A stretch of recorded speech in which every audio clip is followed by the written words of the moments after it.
তোমরা অনেকেই আমাকে চ্যাপ্টার ইউনিট 4 আর ইউনিট 5-এর সাজেশন দিতে বলেছিলে। ইউনিট 5-এর সাজেশন আমি রেডি করেছি, কিন্তু সেটা একেবারেই একটা ভিডিও। তো সেখানে আমি চেষ্টা করছি যে মানে অনেকগুলো ভিডিওকে মার্জ করে দেওয়ার, তাই ভিডিও কোয়ালিটি হয়তো ভালো হবে না, কিন্তু তোমরা বুঝতে পারবে কি বলেছি। তো সেখান থেকে তোমরা নোট ডাউন করতে পারো। চলো দেখতে থাকো। রেভিনিউ থেকে ইম্পর্টেন্ট কোশ্চেন আমি বলবো।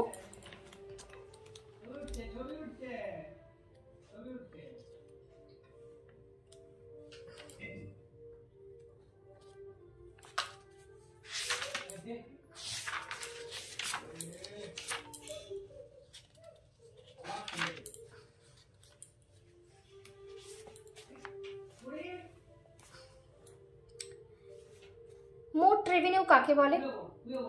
গড় রেভিনিউ কাকে বলে? গড় রেভিনিউ এর সঙ্গে দামের সম্পর্ক কি? প্রান্তিক রেভিনিউ কাকে বলে? দাম স্থির থাকলে মোট রেভিনিউ রেখার আকৃতি কেমন? আমি আগের দিন এই কোশ্চেনগুলো বলছিলাম। দাম পরিবর্তনশীল হলে মোট রেভিনিউ রেখার আকৃতি কেমন? দাম স্থির থাকলে গড় রেভিনিউ এবং প্রান্তিক রেভিনিউ এর সম্পর্ক কি? দাম পরিবর্তনশীল হলে গড় রেভিনিউ প্রান্তিক রেভিনিউ এর সম্পর্ক কি?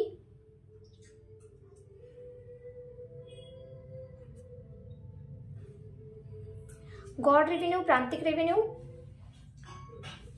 এবং চাহিদা স্থিতিস্থাপকতার সম্পর্কটি লেখো।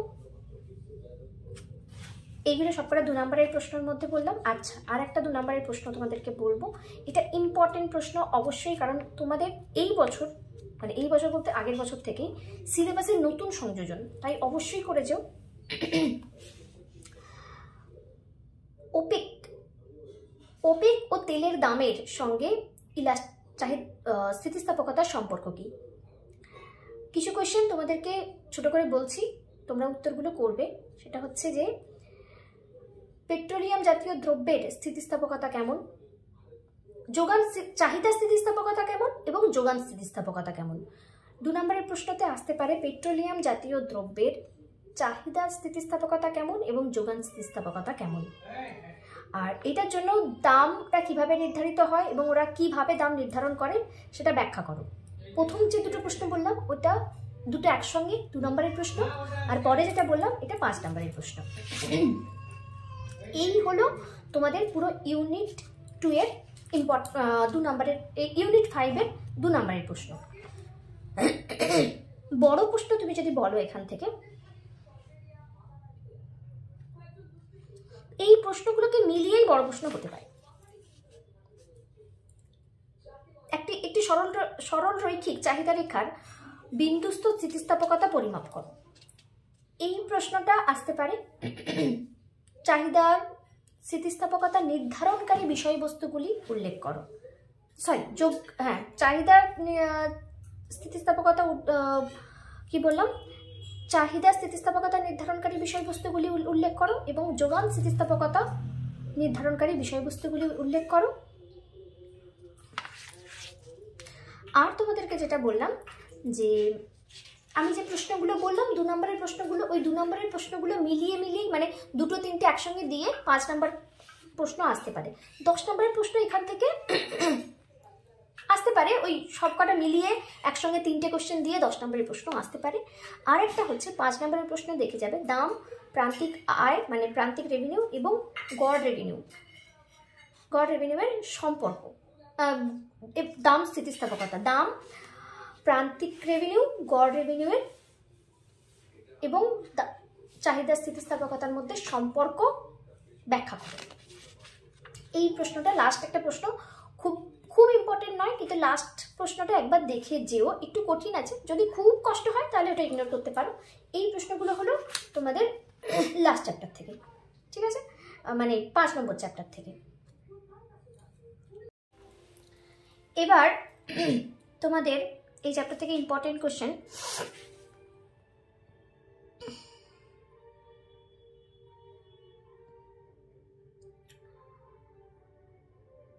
আমি কিছু কোশ্চেন দিয়েছি যেটা মোটামুটি ইম্পর্টেন্ট হিসাবেই দিয়েছি নোটসের মধ্যে। তো খুব ইম্পর্টেন্টগুলো আমি আপাতত বলছি। চাহিদা স্থিতিস্থাপকতার ব্যবহারিক গুরুত্ব, এইটা করবে।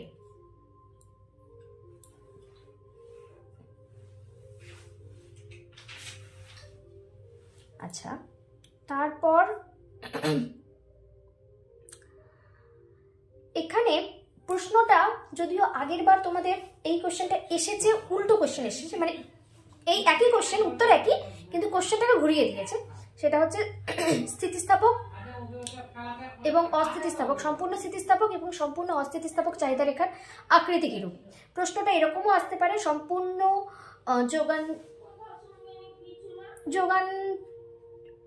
যোগান স্থিতিস্থাপকতা শূন্য হলে তার আকৃতি কেমন হবে, আর যোগান স্থিতিস্থাপক অসীম হলে তার আকৃতি কেমন হবে, এই কোশ্চেনটাও ঘুরিয়ে আসতে পারে।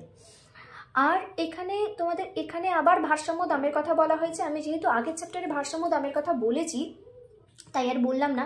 ভারসাম্য দাম কাকে বলে, এই প্রশ্নটা করে যেতে পারো। চাহিদার ভারসাম্য দামের পরিবর্তন, যদি চাহিদা বৃদ্ধি পায় ভারসাম্য দামের কি পরিবর্তন হয়, যোগান রেখা ডান দিকে সরে গেলে ভারসাম্য দামের কি পরিবর্তন হয়।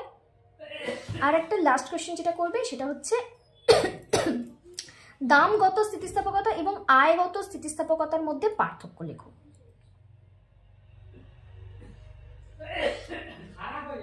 লাস্টেরটা যদিও আমি মোটামুটি লাস্টেরটা ওই 2 নম্বরের, ঠিক আছে 2 নম্বরের প্রশ্নগুলো আমি এখন বললাম। এটা হচ্ছে আমাদের লাস্ট চ্যাপ্টার থেকে, মানে লাস্ট চ্যাপ্টার মধ্যে বলতে তোমাদের 5 নম্বর চ্যাপ্টার থেকে, 5 নম্বর চ্যাপ্টারের ইলাস্টিসিটি থেকে বললাম। তোমাদের 5 নম্বর চ্যাপ্টারের আরও একটা টপিক রয়েছে, সেটা হচ্ছে 5 নম্বর ইউনিটের ইম্পর্টেন্ট কোশ্চেন আমি আজকে বলবো, এখন বলবো, লেখো।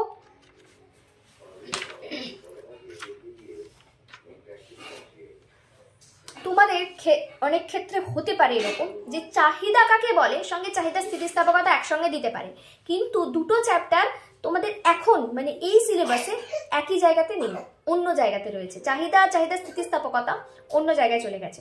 যাই হোক না কেন, লেখো প্রথম প্রশ্ন, লেখো চাহিদার দামগত স্থিতিস্থাপকতা কাকে বলে।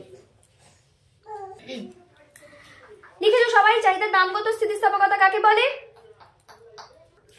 সমহার স্থিতিস্থাপক চাহিদা কাকে বলে। এটার কয়েকটা অর কোশ্চেন আছে, যেমন ধরো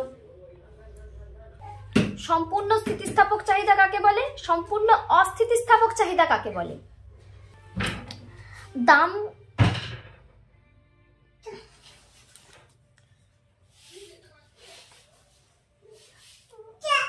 দামগত স্থিতিস্থাপকতার মান কত প্রকার হতে পারে।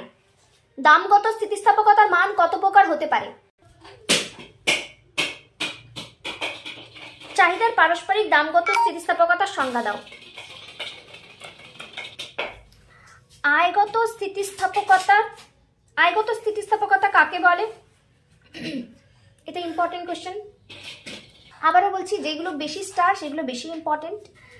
আচ্ছা, এরপরে হচ্ছে বিভিন্ন দ্রব্যের আয়গত স্থিতিস্থাপকতার চিহ্ন কেমন হয়, চিহ্ন কিরূপ।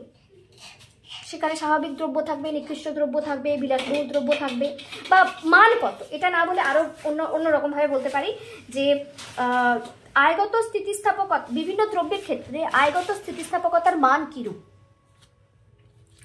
এটাতে মেন ইম্পর্টেন্ট হচ্ছে স্বাভাবিক দ্রব্য আর নিকৃষ্ট দ্রব্যটা মেন ইম্পর্টেন্ট, ঠিক আছে। এই ভিডিও তোমাদের কেমন লাগলো, আদৌ উপকারে আসলো কিনা অবশ্যই জানিও। Thank you.